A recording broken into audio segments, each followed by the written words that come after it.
শিরপাঞ্জিটি ছেলেটিকে একটি অদ্ভুত ইশারা করলো। ছেলেটির মনে হলো সে তার কাছে বিয়ার চাচ্ছে, কিন্তু যেই সে কাছে গেল শিরপাঞ্জিটি হঠাৎ করে তার কলার ধরে ফেলল। তার চোখে একটি বিপজ্জনক আলো ছিল। সৌভাগ্যবশত ছেলেটির বন্ধু এই দৃশ্যটি দেখে নিল। শিরপাঞ্জিটি সেই মুহূর্তে কলারটি ছেড়ে দিল। তাদের একদমই আন্দাজ ছিল না যে শিরপাঞ্জিটির আসল উদ্দেশ্য কি ছিল। সে ছেলেটির পকেট থেকে একটি ছোট ছুরি চুরি করতে চেয়েছিল, যা সে লুকিয়ে বেরও করে নিল।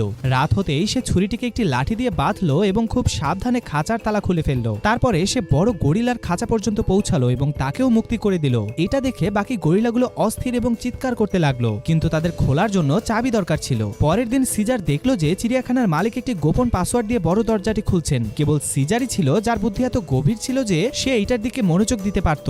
রাতে সে সেই দরজার কাছে পৌঁছালো এবং সেই একই পাসওয়ার্ড দিয়ে সেটা খুলে বাইরে বেরিয়ে গেল, কিন্তু সে পালাচ্ছিল না। সে চুপচাপ চিড়িয়াখানার মালিকের বাড়িতে পৌঁছালো। সেখানে গিয়ে সে ফ্রিজ খুললো, যার মধ্যে পরিবর্তিত নিউরোটক্সিন রাখা ছিল। সিজার জানতো যে এই ভাইরাস শিম্পাঞ্জিদের অত্যাধুনিক বুদ্ধিমান বানাতে পারে। সে সব নমুনা তুলে নিল এবং তাদেরকে আবার চিড়িয়াখানায় নিয়ে গিয়ে পশুদের ঘুমের সময় বাতাসে ছড়িয়ে দিল। সকালে যখন মালিক পশুদের জায়গাতে এলেন, তখন তার আন্দাজও ছিল না যে সবার চোখ এখন ধীরে ধীরে সবুজ আলোয় জ্বলছে। সিজার দরজায় বসে সবার চোখ পরীক্ষা করছিল। যতক্ষণ না চোখ পুরোপুরি সবুজ হয়ে যায় সে তাদের বাইরে বেরোতে দিত না। এটা দেখে অধ্যাপক অবাক ছিলেন। যেই শিম্পাঞ্জিরা সবসময় চিৎকার করে তারা আজ এত শান্ত কেন লাগছে, কিন্তু তিনি এটা জানতেন না যে একটি বড় ঝড় আসতে চলেছে। সন্ধ্যা হতেই সব শিম্পাঞ্জি নিজের খাঁচায় ফিরে গেল।